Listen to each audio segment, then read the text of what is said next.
Okay, this is a video about a completed model. Let's get the right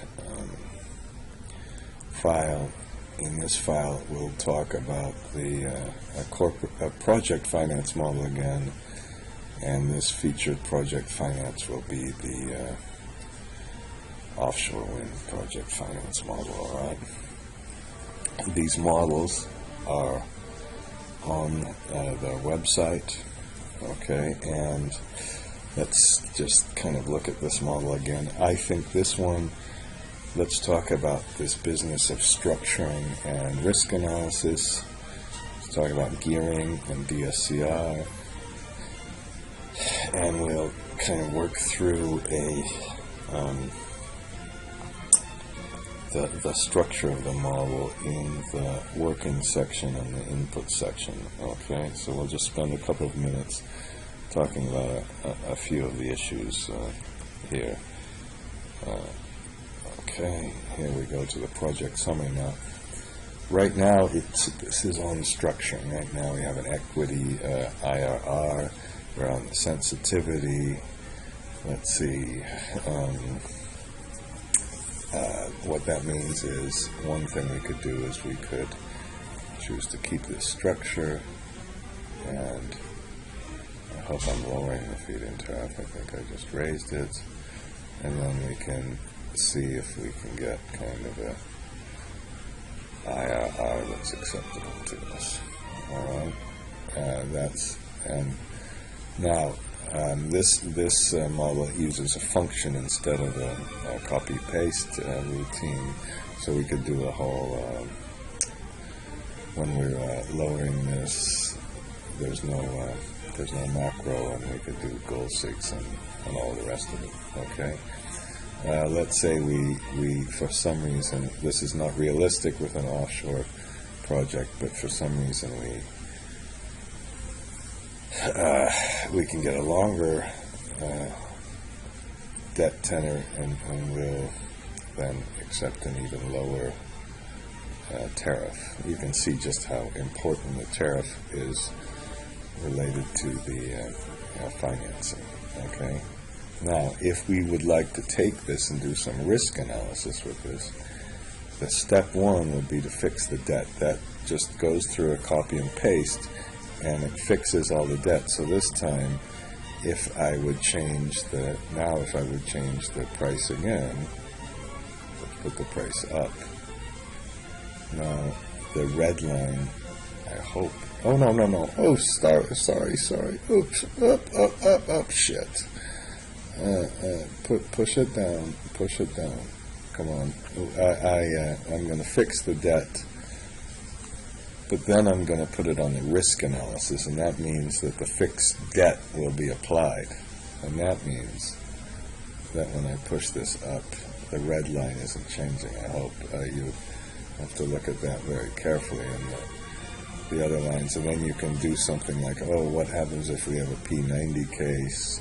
Can we still get a DSCR of above 1? What happens if we have a P75 case? What happens if the merchant price is low? What happens if all these other changes occur? Okay, that's what you can do with this. And you could, I suppose, go and change it to the low case, put the entire low case, and see if you can still then make your DSCR. That's the business of structuring versus risk analysis.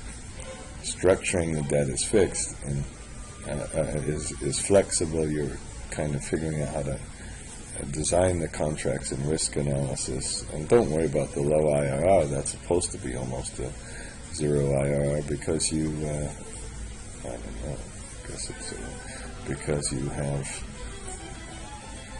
this blue positive line is probably less than the equity. Okay, maybe it should have been a negative IRR. Okay, well, all right. Let's put it back to structuring. If we put it back to structuring, then we've got our DSCR coverage back, and we can see how much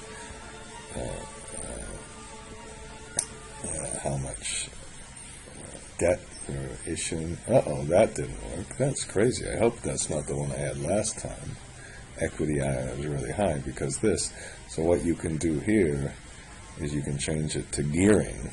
If you change it to gearing, then you're structuring now with the, in this case with the sculpting, we left the DSCR to be the same and shorten the tenor. You could also make another analysis where you change the DSCR and add a longer tenor. I think that's a little better way to do that.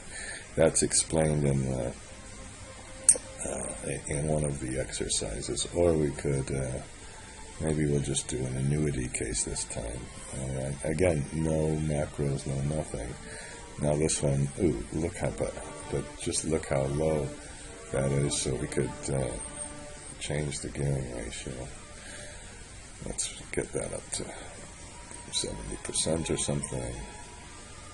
I hope it's changing. It is, I think. The red line, and I'm not seeing the red line change fast enough, but it is. I know it is. Let's make this go to 15, so then you can see kind of how all the gearing works. Let's just do this one more time. So again, if we wanted to take this one and do a downside analysis, we fix the debt, go to risk analysis, and then go to the downside, the low case. And we can see, we had below 1 DSCR, but we have a good PLCR because we have all this stuff at the back. So that's the kind of how to use the model and how to have the scenario analysis all interact with the structuring analysis. Then the next page, I'm doing this lately in the valuation model. It's kind of like a DCF page in a corporate finance model, but you want to look and see how the value changes over time, and you can use the ungeared or the geared flat cash flow. The reason the value changes over time is the discount rate changes. Okay, the whole scenario analysis was based on this master scenario, along with a special sensitivity case that had the little buttons in. So you can see that's how you can make a very flexible scenario analysis. And then the working analysis, well, we'll go, how about, let's see how much I want to do. We always start with the dates, I think it's so important to put some of these inputs that are associated with each of these columns over to the side, and keep all of the formulas really, really simple. And then when you put your inputs, these inputs of course should be in a different page.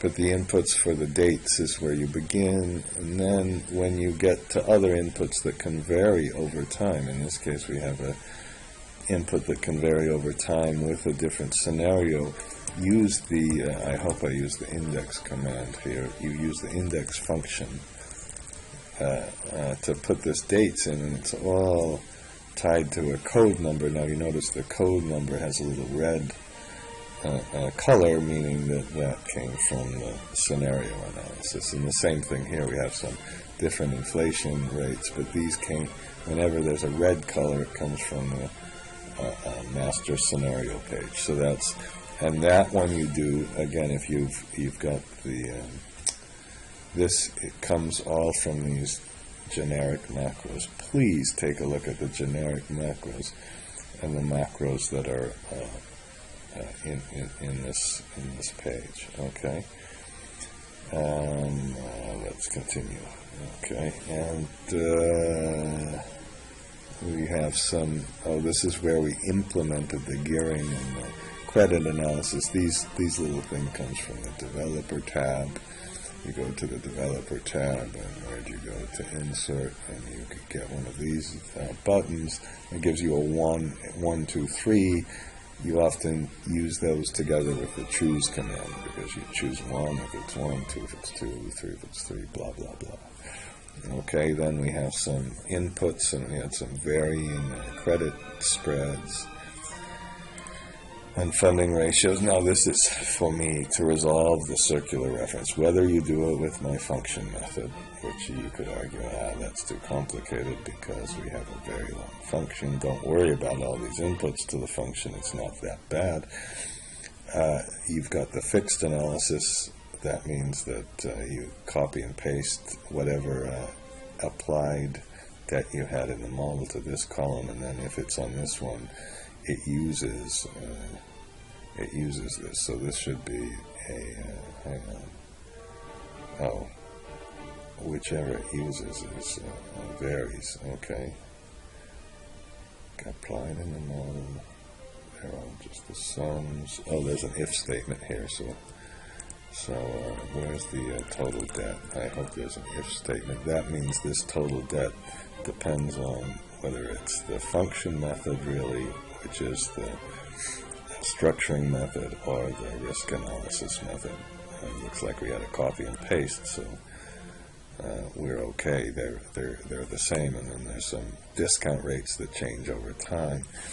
This model was built before I really started using my interpolate function, but then you just work through all of the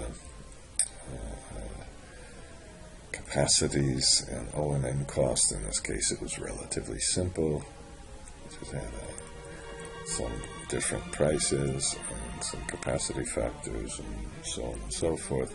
Then make sure you separate the depreciation just on the CapEx from the depreciation on the interest during construction and on the fees. That's so important because 2 reasons. 1, of the circularity. 2, you can resolve the circularity. It's a pain. That's the biggest pain of them all.